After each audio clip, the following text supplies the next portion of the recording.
السلام علیکم۔ اہل ایمان کی توجہ درکار ہے۔ اس سے پہلے میں نے ایک جان ماز کو لے کے ایک ویڈیو بنائی تھی، اور اس جان ماز کے اوپر یہ تھا کہ وہ جان ماز پہ ایک تصویر بنی ہوئی تھی، تصویر سی۔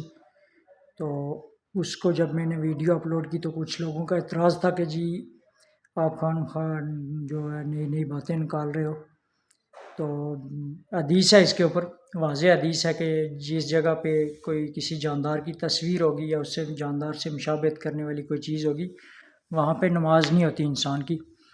تو یہ آج ایک اور جان ماز مجھے ملی ہے، یہ دیکھ سکتے ہیں آپ، بالکل عین سجدے کی جگہ پہ آپ یہ تصویر نوٹ کر سکتے ہیں۔ یہ بالکل اس پہ کوئی کسی کو اگر اعتراض ہو تو میں نہیں کہہ سکتا، لیکن یہ دیکھیں، یہ واضح تصویر ہے۔ آنکھیں دیکھ لیں آپ، منہ دیکھ لیں، مونچھیں سی بنی ہوئی ہیں، اور پورا ایک واضح نظر آ رہا ہے کہ